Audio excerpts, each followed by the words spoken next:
absolute fucking cinema gokil. Itu pasangan untuk Cape Verde ya. Iya, benar-benar ini di luar prediksi gue banget. Gue prediksinya Cape Verde itu pasti memberikan perlawanan ya, tetapi tidak sesengit itu anjing. Apalagi ada gol di babak pertama oleh Messi, gue mikirnya ya ini seperti Argentina sebelum-sebelumnya lah, akan mendominasi, dan gue berharap di match tersebut Messi bisa nyetak lebih dari satu gol. Ternyata permainan Cape Verde solid banget. Gimana nih Sen? Kayak prediksi gua kan pertandingan kali ini Messi akan hat-trick, namun nyatanya peluang-peluang yang harusnya gol bisa ditahan oleh Coutinho. Ini benar-benar penampilan yang impresif banget dari Coutinho ya, karena eh, kalau nggak salah 3 shot on targetnya Messi itu digagalkan oleh Coutinho, termasuk dengan satu kali free kick yang sampai on target ya. Ini benar-benar penampilan yang bagus banget, dan sebagai fans Argentina jujur deg-degan banget karena memang ternyata wajar sekali jika Spanyol juga ditahan imbang oleh Cape Verde, dan juga itulah alasan mengapa mereka belum terkalahkan sebelum bertemu dengan Argentina. Mereka belum terkalahkan di fase grup dan finish di posisi 3 ya kalau nggak salah. Runner up karena Uruguay Dengan runner up ya.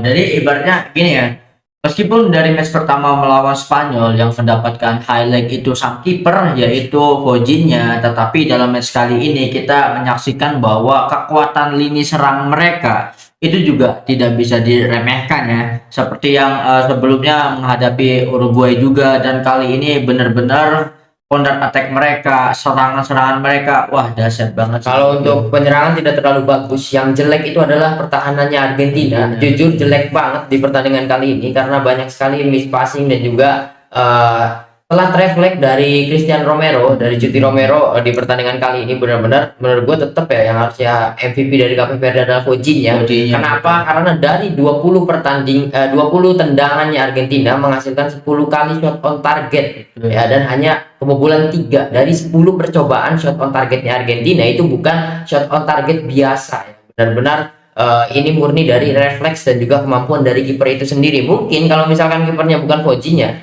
itu bisa terus dibobol. Betul, gitu. betul. Dan alasan kenapa pemain Cape Verde dari back sampai ke lini depannya itu memiliki semangat untuk terus mencetak gol ya, karena mereka sudah melihat penampilan dari sang kiper, sehingga mental mereka itu kebakar karena penampilan dari Coutinho itu sendiri. Dan di pertandingan kali ini jujur, kalau misalkan lawan Prancis bisa-bisa Argentina kalau tidak ada perubahan strategi dan juga dari Scaloni-nya, ini benar-benar hancur melawan tim besar ya. Karena menurut gua 2 gol dari Cape Verde itu murni dari kesalahan back ya.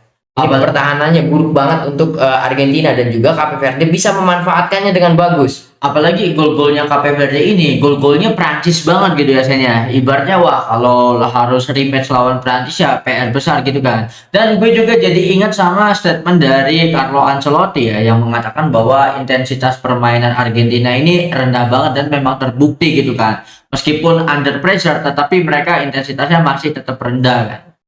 Kalau itu sudah gua bahas ya, gua setuju dengan omongannya Ancelotti ya, karena memang intensitas permainan Argentina itu lemah, dan sampai sekarang walaupun lapis keduanya sudah dimainkan, Argentina harus benar-benar berbenah. Dan juga di pertandingan kali ini Argentina sudah mengeluarkan semua strategi yang dia miliki. Kalau misalkan Scaloni sudah memutuskan untuk memasukkan Leandro Paredes, itu artinya itu adalah strategi terakhir dari Scaloni, di mana menarik 2 gelandang untuk bertahan, tapi nyatanya kebobolan lagi dan tidak efektif. Bahkan pertahanan Argentina lebih defensif, tidak pressing, lebih memberikan ruang kepada pemain Cape Verde. Ini benar-benar hancur banget menurut gue pertandingan kali ini untuk Argentinanya. Nah, masih ketolong karena ada Messi. Gol ketiga itu karena asisnya dari Messi, dan bahkan karena memang stamina Messi sudah habis di extra time, tidak ada lari sama sekali, tidak ada peluang dari Messi, dan juga Messi sudah bergeser perannya tidak sebagai second striker tapi right winger, yaitu sebagai asis untuk Julian Alvarez, tapi tidak efektif juga karena pertahanan dari Cape Verde ini solid banget. Walaupun solid, masih ada banyak sekali kecolongan, tapi kembali lagi Coutinho tampil impresif banget. Betul. Ini jujur ya, kalau menurut perspektif gue sendiri, vibe-nya seperti ketika kalah melawan Arab. Kenapa? Karena memang mungkin ya terlihat banget kayak pemain Argentina ini seakan-akan mereka sudah di atas angin sehingga main banyak mispas juga, kurang greget dalam bermain. Ini sama seperti ketika gue nonton pertandingan lawan Arab. Dan semoga saja ya Argentina kembali mengambil pelajaran mahal banget di edisi sebelumnya di tahun 2022. Semoga dengan ini harusnya ngegas dari awal gitu kan. Jangan underestimate lawan-lawan mereka. Enggak, menurut gua ini ngegas dari awal. Argentina sudah memasukkan full squad. Kita tahu itu full squadnya Argentina. Nah, ketika gua katakan Scaloni memilih memasukkan Paredes, itu sudah bener-bener Scaloni frustasi kehabisan strategi. Betul. Karena ketika Paredes masuk, menarik dua gelandang untuk bertahan, tapi tidak efektif juga gitu, kebobolan juga. Dan Enzo Fernandez di pertandingan kali Iya. ini gagal banget, hancur banget. Bahkan ini seperti Argentina yang kena mental, banyak sekali mispas, kontrol Iya, nggak iya. bisa, pressing nggak bisa, dan mispasnya itu benar-benar menciptakan peluang bagi Cape Verde. Dan Cape Verde berhasil memanfaatkan hal itu. Di gol pertamanya Cape Verde itu Lisandro Martinez dan juga Medina tidak menyangka kalau si pemain Duarte ini eksekusi, Langsung eksekusi. karena posisinya di sudut sempit. Bahkan Martinez, Emiliano juga, Dibu juga tidak menyangka, karena pastinya Dibu dan juga yang lain berpikir dia akan oper lagi ke tengah, tapi dari sudut sempit kan langsung eksekusi gitu kan. Itulah celah-celah yang masih dibiarkan oleh pertahanan Argentina. Kalau misalkan ini tidak berbenah, jangan ke lawan Prancis, lawan Mesir aja berat. Ini ibaratnya the power of apa ya? Kalau untuk Cape Verde-nya nothing tulus gitu kan. The power of nothing tulus dari Cape Verde, mereka jujur mentalnya gokil banget karena ya seperti yang lu bilang tadi, seakan-akan justru Argentina yang kena pressure daripada Cape Verde itu sendiri kayaknya. Betul, karena harusnya Argentina itu unggul 2 gol di babak pertama. Jadi ketika mereka hanya bisa unggul 1 gol, parah permainan Argentina itu cuma gara-gara memang low block strategi dari Cape Verde itu bagus banget. Kemudian mereka juga berani bermain terbuka. Ketika low block strategi, Argentina cuma bisa muter-muterin bola. Iya. Dan itu juga bukan di final third. Betul. Mereka cuma bisa muterin bola di tengah, kemudian kontrol hilang, serangan balik, seperti itu terus. Dan para backnya tidak siap gitu kan. Dari sini benar-benar skuad Argentina belum siap untuk ditinggalkan Otamendi. Iya. Karena Romero itu heran banget setelah masuk Spurs, dia penampilannya aneh. Banyak sekali, bukan hanya mispas, hilang bola gara-gara Iya. kontrol. Dan dia kan harus mengerti dia itu last man standing di Iya. pertahanannya Argentina gitu kan. Ini benar-benar Romero harus benar-benar sedikit digas sama Scaloni. Mungkin karena dia memang tidak fokus juga. Ini menurut gue Romero itu kasusnya kayak Alvarez. Karena dia memutuskan untuk keluar dari Spurs dan juga belum mencari klub baru kan. Jadi mungkin fokusnya teralihkan gitu. Walaupun memang gol kemenangan Argentina diciptakan oleh Romero, namun di 90 menit itu pure kesalahan dari Romero itu sendiri. Kalau untuk Lisandro Martinez, dia diplot sebagai back yang bisa menginisiasi serangan. Berapa kali kita lihat Lisandro Martinez yang diposisikan sebagai center back masuk sampai final third-nya Cape Verde dan menciptakan bola-bola lambung kan. Nah, kesalahannya Romero. Kalau misalkan di era yang dulu ada Otamendi. Betul. Otamendi itu adalah back yang benar-benar center back, ya seperti jangkar tetap di belakang dan menjaga garis pertahanan supaya permainan Cape Verde ini tidak berkembang. Jadi pertahanan Argentina yang sekarang kehilangan bola, musuh itu berkembang sama ketika golnya Austria. Betul. Bukan golnya Austria, golnya terakhir Jordan. Ya, betul. Ini jangan kan lawan Prancis. Menurut gua kalau mainnya kayak gini, lawan Mesir aja kalah. Apalagi Argentina belum pernah bertemu tim yang tipikalnya kayak Mesir. Betul. Gitu. Ini tidak diturunkannya Otamendi ini, apakah Lionel Scaloni terlalu merasa di atas angin sehingga ya prediksinya akan menang mudah atau seperti apa kalau sendiri saya? Karena memang Otamendi sudah bukan pilihan utama lagi. Jadi karena memang Scaloni itu kan seperti Paredes, dia masuk terpaksa untuk mengisi kekosongan dan juga karena memang belum waktunya pensiun. Tapi untuk era prime-nya selesai. Sama seperti Paredes, tapi kalau misalkan gambling banget memasukkan Otamendi ketika Argentina membutuhkan gol pada saat itu, karena kalau misalkan narik Otamendi pasti yang keluar adalah Cuti Romero, sedangkan Otamendi itu kan tipenya juga kadang sama seperti Lisandro Martinez yang maju ke depan, tapi overlapnya bagus, tidak seperti Romero. Kalau sudah maju ke depan, musuh dapat counter attack pasti gol, karena Romero itu bukan tipe back yang overlapnya bagus, kembali laginya bagus, bukan seperti itu gitu. Transisinya jelek. Betul. Bahkan gue lihat Scaloni frustasi ketika dia memasukkan Molina. Itu sudah strategi terakhir. Artinya Argentina itu nothing tulus di extra time, kalah-kalah menang-menang. Karena permainan sudah tidak berkembang sama sekali.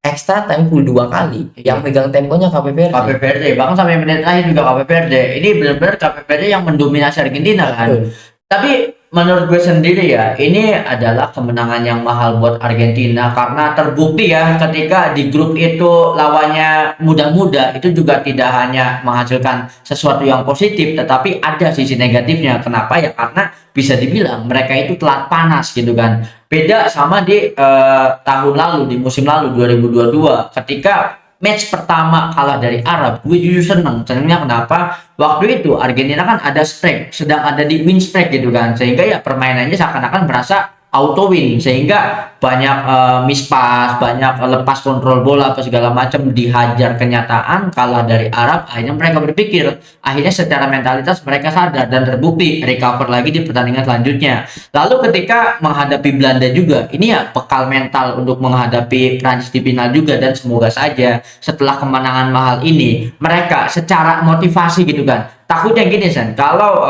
juara bertahan itu takutnya udah nggak haus lagi kan. Ya semoga saja dengan tamparan ini ya bisa berbenah bukan hanya dari taktik Lionel Scaloni-nya, tetapi dari seluruh skuad yang ada sih.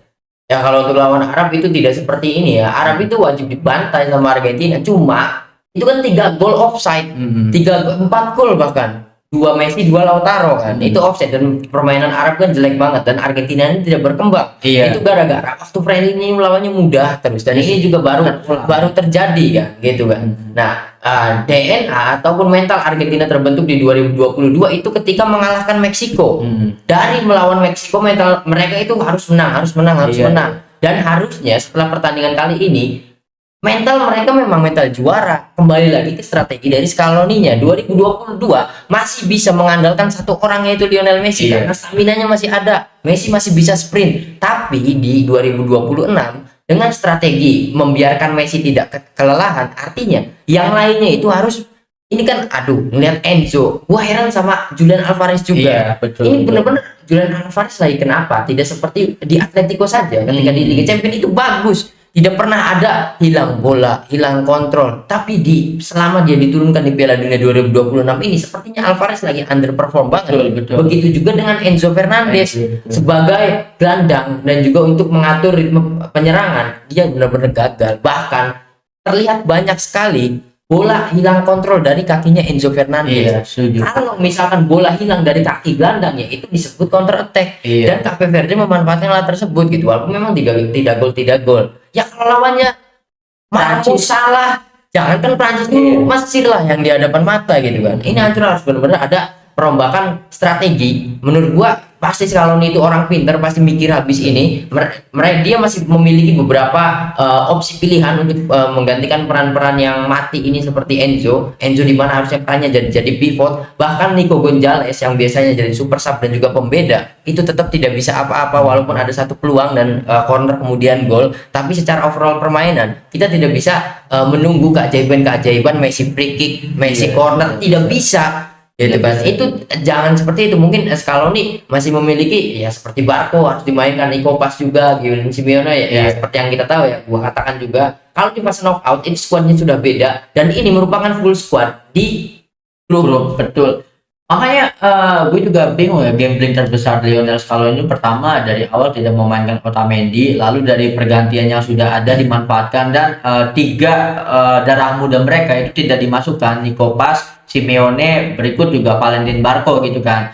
Kalau menurut gue ketika gue melihat pertandingan tadi ya, pusat permainannya tetap harus bola itu ke Messi, sedangkan Messi itu kan larinya udah tidak bisa diandalkan lagi. Gue sih berharap dari sisi kanan atau kirinya pemain-pemain muda ini ya berhasil menciptakan peluang ya dari akselerasi sayapnya gitu kan, kemudian ya finishing baru ke Messi. Karena yang gue lihat dari pertandingan tadi, variasi serangan dari Argentina itu terbatas, dan ketika pertahanan Cape Verde itu sudah siap ya udah nggak bisa apa-apa lagi sih. Tapi kalau menurut gua Argentina sudah mencoba berbagai strategi serangan, dari kombinasi di tengah, kemudian mengandalkan ruang untuk Messi mendapatkan ruang tembak di tengah sudah. Ketika memasukkan Alvarez, main bola lambung dan juga terupas lambung chip bola, itu tetap tidak juga. Ini peran benar-benar pertahanan dari Cape Verde, karena mereka benar-benar bukan parkir bus tapi parkir tank ya.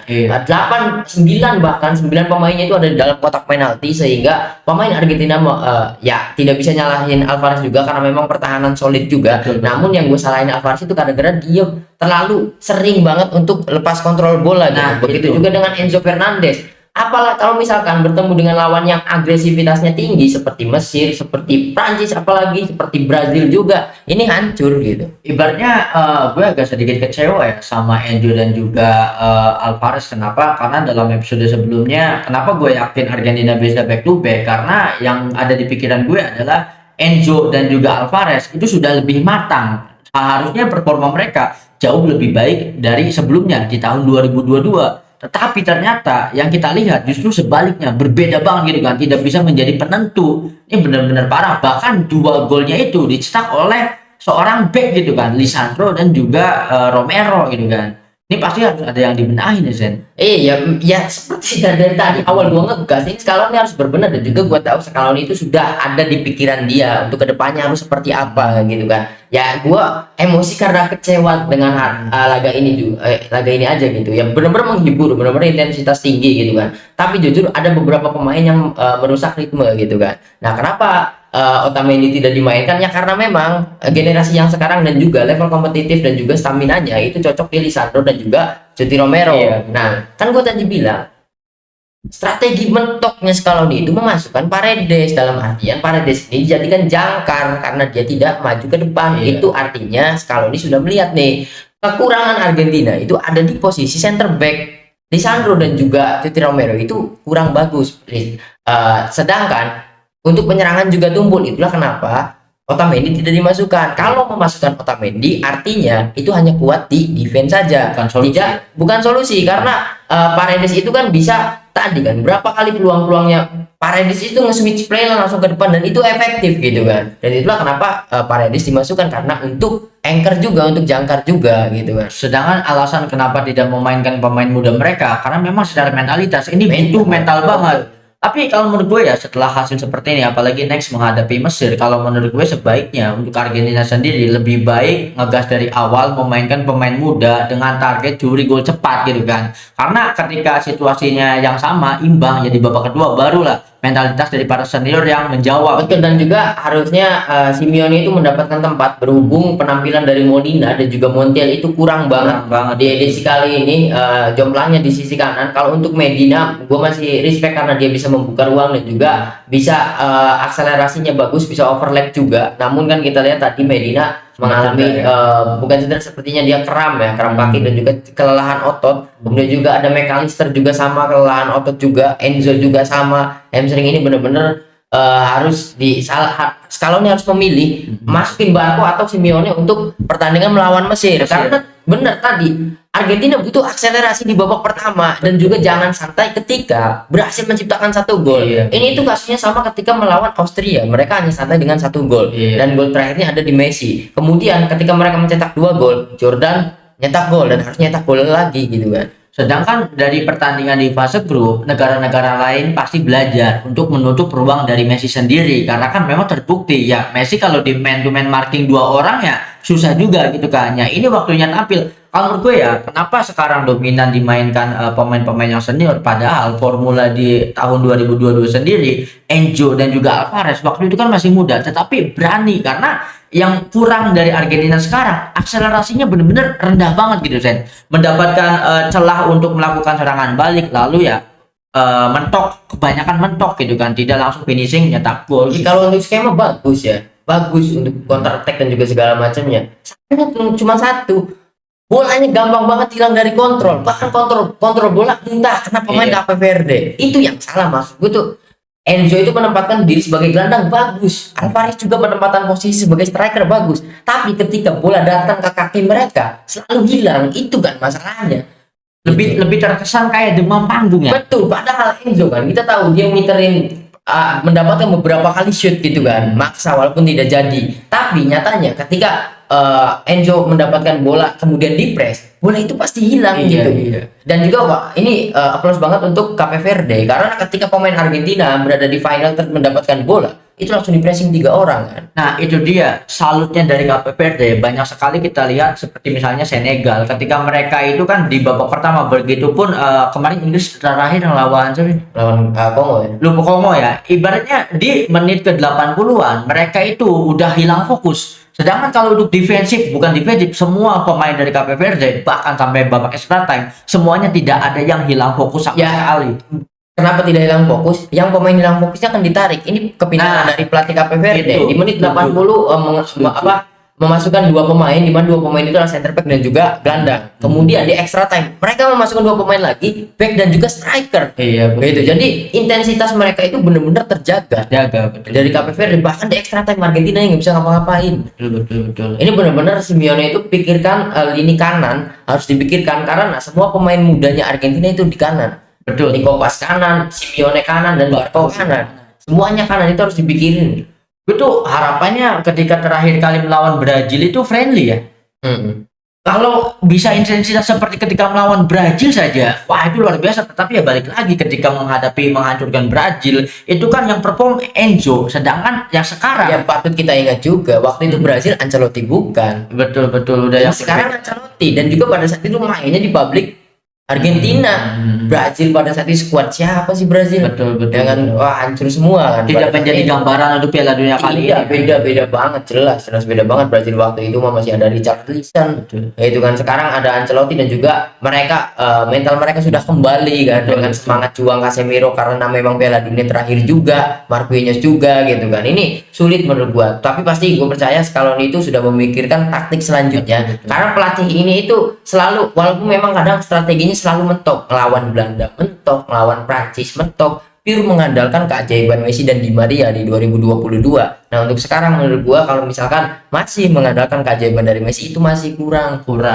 banget. Ini harusnya all in ke pemain muda sih. Di babak pertama harus mati-matian banget gitu kan. Karena gini, logikanya kalau di babak pertama bisa curi 2 gol 2-0 gitu kan, ya itu bekal buat babak keduanya. Karena kalau mengandalkan Messi udah nggak bisa dieksploitasi lagi, udah bukan jadi jawaban lagi. Iya, terus juga harus pinter-pinter memainkan slot pergantian pemain. Contoh Cape Verde. Jadi Argentina walaupun intensitasnya rendah, harus bisa menjaga intensitas tersebut. Jangan sampai terlalu rendah kemudian lawan mendapatkan counter attack yang bagus kemudian menaikkan tempo Argentina yang kalah. Gitu kan. Ya tadi ya, harus jadi pelajaran banget pastinya. Nanti di sebelah kanan akan dirombak karena Molina kemudian Montiel itu bukan solusi, hancur banget mainnya sama seperti Enzo dan juga Alvarez. Tapi mungkin gue doakan untuk Enzo dan juga Alvarez pastinya akan comeback lagi. Karena mereka juga setelah pertandingan ini tentunya tidak diam, dan itulah alasan kenapa skuad Argentina menang langsung masuk ke locker room kan. Tidak seperti di pertandingan sebelumnya yang nyanyi dulu sama fans, tapi tidak untuk pertandingan tadi masuk locker room. Artinya Scaloni sudah menyadari kalau ada yang kurang atau ada yang salah dari skuad yang dia miliki. Apalagi secara mental ya, mental yang terlihat banget gitu kan. Ya semoga saja ini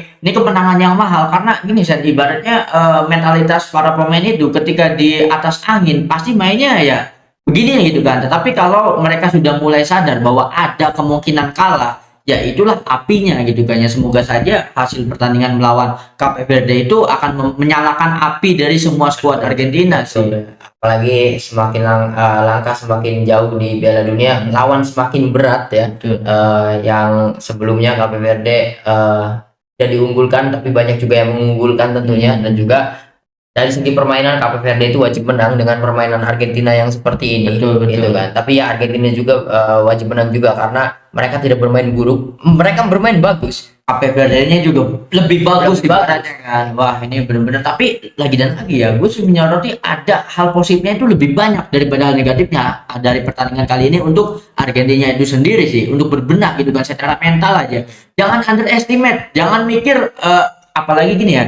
Ketika menghadapi lawan yang terlalu muda, baik itu di friendly, baik itu di babak grup, kita itu juga secara tidak langsung menumpulkan ketajaman insting dari Emiliano Martinez, dan terbukti Emiliano Martinez itu ya karena serangan-serangan kaget, biasa tidak diserang dan sekarang mendapatkan serangannya, refleksnya juga mulai double. Makanya seperti yang lu bilang tadi di episode sebelumnya, bahwa orang pertama yang mengeluhkan kenapa sih friendly-nya lawan yang muda-muda itu kan Dibu Martinez. Ya karena dia yang paling tahu Sen, kalau adrenalinnya tidak terbangun, ya instingnya jadi tumpul gitu kan. Iya, dan seperti yang tadi yang gue jelaskan, backnya Argentina tidak bisa diandalkan untuk bertahan. Back mereka itu cocok untuk strategi kalau misalkan musuhnya itu bermain terbuka gitu. Jadi tidak Lisandro Martinez dan juga Cuti Romero itu tidak siap menghadapi counter, apalagi Cristiano Romero ya. Semoga saja ini segera dibenahi sama Scaloni dan pastinya dibenahi.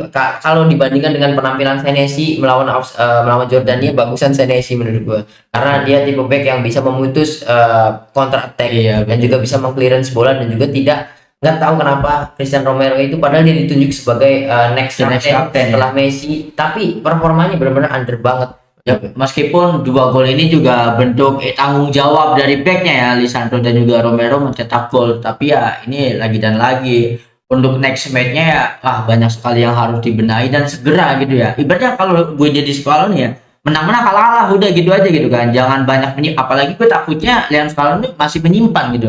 Gue takutnya Lionel Scaloni itu masih menyimpan formula rahasianya, dan kenapa tidak diturunkan karena sekali lagi merasa di atas angin, merasa udah auto win melawan Cape Verde. Sedangkan ya kita melihat di pertandingan fase grup di mana permainan Argentina ini dominan dan berhasil memberikan permainan setengah lapang gitu kan. Artinya ya tidak bisa ngasih kesempatan musuh untuk menyerang. Sedangkan lawan-lawan sebelumnya ketika mendapatkan kesempatan untuk counter attack, eksekutornya jelek. Sedangkan kalau Cape Verde eksekutornya itu wah dahsyat banget sih Dan. Iya, masih menyimpan tentu ya. Kalau misalkan dilihat di babak kedua, Scaloni itu hanya masuk extra time, dia tidak merombak attacker atau lini serang karena mungkin itu adalah strategi nanti untuk melawan tim yang lebih besar lagi. Di extra time dia lebih fokus ke defense karena memasukkan Molina juga pada saat itu. Mungkin masih ada hal lainnya, tapi ya beruntung hasil ini bisa dimenangkan oleh Argentina karena kalau misalkan kalah kan harus pulang gitu kan. Jadi Betul. mereka belajar tapi tetap menang juga gitu. Tapi dari segi permainan gue setuju kalau misalkan Cape Verde yang menang harusnya. Lebih layak untuk menang Cape Verde secara mentalitas overall semuanya gitu kan. Ya semoga saja akan ada mental boost ketika menghadapi Meksiko di edisi sebelumnya ya. Ya ini benar-benar jadi apa ya? Ya harusnya fansnya kritik kenapa gua ada sedikit emosi di membahas Argentina kali ini tidak seperti biasanya. Ketika kalah melawan Arab, kritikan fans untuk skuad Argentina itu banyak banget karena Argentina menggunakan dana negara besar untuk memanggang stick dan juga yang lain-lainnya. Itulah kenapa Messi selebrasinya sangat emosional ketika nyetak gol lawan Meksiko gitu. Betul. Karena memang kritikan datang langsung dari fans gitu pada saat itu yang hadir di Qatar ya. Dan menurut gua sih gue percaya kalau fans Argentina dan juga Messi itu tidak pernah tutup mata. Kalau mainnya jelek ngomong jelek, kalau mainnya bagus ngomong bagus gitu. Pasti orang pertama yang menyadari permainan jelek ya pasti Messi dan juga Scaloni sendiri sih. Messi itu tidak senang ya tadi ketika peluit panjang, dia bahkan sedikit frustasi kan. Terlihat dari mukanya juga dia tidak senang dengan dan frustasi gara-gara penampilan Hojinya. Itu hampir 4 shot on targetnya Messi digagalkan oleh Hojinya gitu. Betul, tetapi kali ini gue ingin respect untuk Cape Verde, di mana ini berbanding terbalik antara Argentina dan Cape Verde. Cape Verde dari awal, baik itu dari skuad dan juga supporternya, sudah nothing tulus dari awal karena mereka berpikir jikalaupun harus dipulangkan sama Argentina itu sebuah pencapaian tersendiri untuk Cape Verde. Di sisi yang lain, dari sisi Argentinanya, mereka merasa di atas angin sehingga kan banyak yang ya kita juga kan berpikir Messi bisa cetak 3 gol, bisa cetak 2 gol karena ya dari situ justru itulah kelemahannya, karena ketika kita sudah terlalu overconfident ya hasilnya bisa ditampar sama kenyataan. Iya, itu kalau untuk faktor Cape Verde tetap ya Hojinya. Ya kembali lagi tadi gue yakin Messi hat-trick ya karena shot on targetnya juga hampir 5 dan hanya 1 gol gitu kan. Ini benar-benar pure dari Hojinya yang karena memang usianya dia juga, dia bisa nge-boost mental dari pemain yang lainnya juga sehingga permainan tetap berkembang dan juga aman. Siapa yang menyangka ketika sudah dibobol Argentina bisa ngebalas lagi gitu kan. Ya tapi ya ini setidaknya untuk Cape Verde sebagai negara yang baru debut ini benar-benar langkah yang benar-benar brilian banget dan mereka itu adalah negara yang harus kita tunggu di edisi selanjutnya. Walaupun tidak ada Hojinya, namun secara overall pemain semuanya bagus. Betul, ibaratnya kekalahan mereka ini historical banget ya untuk Cape Verde nya gitu kan, ya benar-benar respect lah gitu kan. Ya semoga saja ini semakin menarik karena semakin panas. Mungkin apa yang kita rasakan saat ini adalah apa yang fans Cristiano Ronaldo rasakan di pertandingan Portugal sebelumnya gitu kan, karena memang ya lagi dan lagi Ya, walaupun fans Ronaldo kecewa lagi ya, Argentina menang lagi gitu. Iya. Dan Messi berhasil nyekor lagi, kemudian Messi assist dan juga sampai lupa kita Messi menjadi top assist sepanjang masa Piala Dunia, itu yang sampai lupa kita bahas ya, seperti tadi Speed juga kan emosi ya, Betul. gara-gara ada gol terakhirnya Cristiano Romero dan asisnya dari Messi gitu kan. Ya mungkin kali ini Tuhan ingin Messi memecahkan rekor assist dulu kali ya. Sedangkan ya pasti ada benefit-benefit lain lah dari mentalnya, karena ya mental juga ini. Justru gue penasaran gini Sen. Ketika Prancis dari awal, Prancis itu udah all out. Kayaknya ya Prancis itu tidak punya kartu as karena semuanya sudah diturunkan.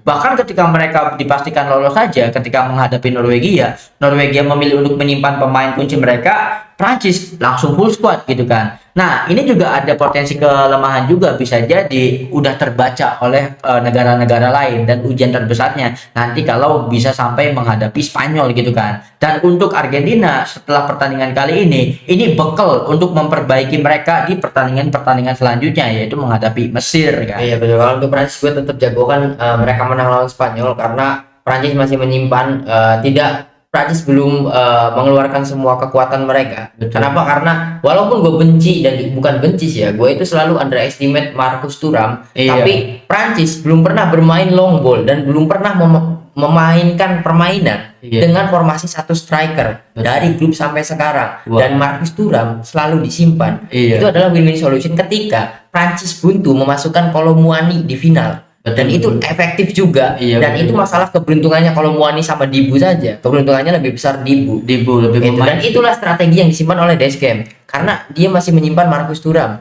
Mau tidak mau Thuram itu ya striker di Inter Milannya, walaupun mainnya ya sering gua katain gitu, tapi Iya, dia betul. sebagai pemain bola dan juga striker diperlukan untuk skuad Prancis sekarang gitu. Prancis kenapa mainnya gampang banget? Ya satu strategi saja, nggak ada yang bisa ngalahin. Betul, belum ada yang bisa mengkontak ibarat. Pasti kalau misalkan ada tim yang bisa membaca permainan Prancis, Deschamps pasti berbenah, mainnya beda. Tarik Doué, pinggirin Dembele ke kiri, masukin Thuram. Jadi 4-3-3 yang tadinya 4-2-3-1. Betul. Nah, gue jadi inget ya pertandingan terakhir Spanyol menghadapi Austria. Pertama dari sisi defensif, Austrianya emang lagi ngaco, beda banget lah sama Cape Verde. Terus poin plus dari Spanyol kalau dibandingin sama Argentina kali ini itu distribusi bolanya. Kalau saja Argentina tidak banyak melakukan mispas gitu kan, ya permainannya bisa terkendali. Bayangkan mispas tadi lawan Cape Verde itu melawan Prancis, habis Argentina bisa dibantai seperti tahun 2018 ya, mungkin bisa 4-3 lagi skornya. Betul. Tapi segitu saja lawan Cape Verde yang tidak memiliki sprinter. Iya. So, lawan Prancis ada Olise, ada Dembele, ada Mbappe, ada Doué juga yang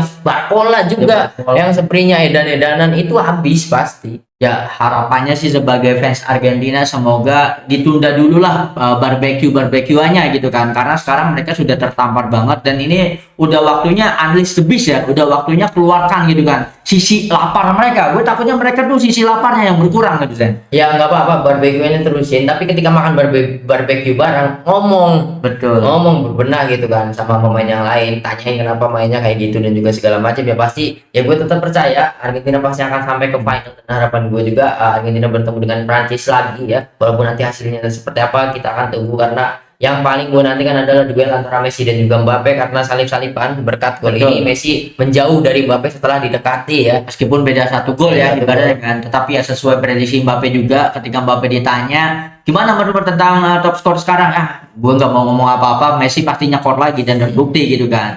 Ini juga semakin menarik. Piala Dunia ini benar-benar masih ada lastenya Cristiano Ronaldo, Messi dan juga Salah tentunya. walaupun pertandingan terakhir nanti Selasa ya untuk Portugal karena lawannya Spanyol. Waduh. Hari Selasa ya. Tapi ya lagi dan lagi semuanya masih bisa terjadi ya. Sen. Bisa, apalagi Roberto Martinez sudah dipastikan tidak lanjut, tidak tanda tangan kontrak dengan Al Nassr, artinya mungkin lawan Spanyol Ronaldo dicadangkan. Iya, karena Pasti. udah nggak ada Nggak ada, betul, nggak ada deal-dealan lagi, deal-dealan semuanya hancur karena Iya. sudah Al Nassr sudah nunjuk kok.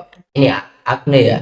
iya, mantan pelatihnya Tottenham gitu kan, yang mempersembahkan trofi Europa League gitu kan. Nah ini juga mungkin ya semesta juga kan berpihak pada negara yang lain. Mungkin kalau jalur juaranya Portugal ya dengan kejadian ini Roberto Martinez tidak di Al Nassr dan Cristiano Ronaldo tidak dimainkan, nggak bakal, tapi tetap so, secara nggak permainan usah mainin Ronaldo. Iya. Kalah Spanyol. tetap. Karena memang ini tangan pelatih juga berpengaruh ya, Sen, Ya, ya. kalau misalkan menang lawan Spanyol, sok menang lawan Prancis kalau bisa gitu. Karena ya kita cermati Karena gua kan kita menilai karena kita nonton. Betul. Karena kita tahu nih full squad, oh siapa yang masih Roberto Martinez simpan, siapa yang masih De La Fuente simpan, Iya. masa kalau ini simpan, karena kita tahu Kita gitu. nonton. Benar-benar pure ngikutin gitu, bukan dari highlight, bukan dari skor Google yang kayak gini, Iya. bukan gitu kan. Nah, ini juga pemain-pemain PSG seperti Vitinha, Nuno Mendes, dan juga satu laginya Joao Neves itu kan kenapa berbeda dari versi PSG ya karena kehebatan mereka itu ya Luis Enrique-nya, sedangkan yang beda tangan beda pelatih ya hasilnya juga berbeda lagi.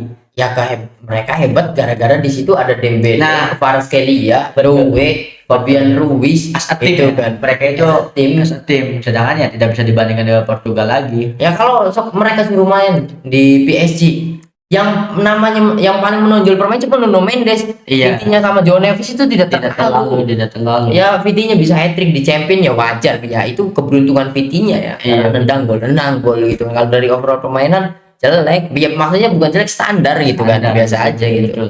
Malah yang paling bagus menurut gua, paling menonjol di Portugal itu sisi kiri Nuno Mendes, sisi kanan Conceição sama Joao Cancelo. Itu ketika Cancelo ditarik diganti Conceição, itu intinya tetap, karena dua pemain ini levelnya sama-sama bagus. Kualitasnya sama, apalagi Conceição secara Bahkan kalau dari striker lebih bagus Joao Felix daripada Leo. Oh iya, betul.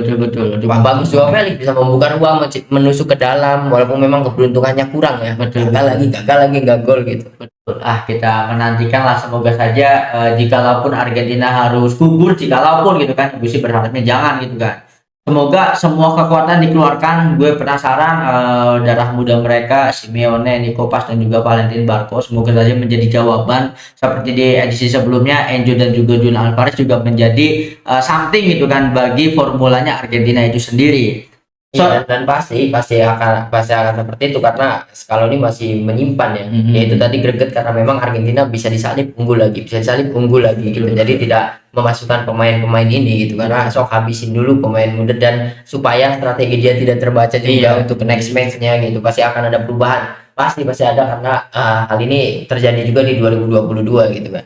Ya Argentina bisa diimbangi Cape Verde bukan karena memang Argentinanya jelek, sama-sama bagus, cuma Argentina tidak sebagus yang seperti tidak sebagus standarnya gitu. Standar Argentina tuh bukan di situ. Sebenarnya bukan Argentina banget lah gitu kan permainan kali ini gitu kan. Tapi kalau sampai Argentina berhasil back to back dengan cara Lionel Scaloni menyimpan strategi, berarti udah fix Lionel Scaloni itu tipe pelatih yang tahu caranya juara, bukan hanya tahu caranya menang gitu kan.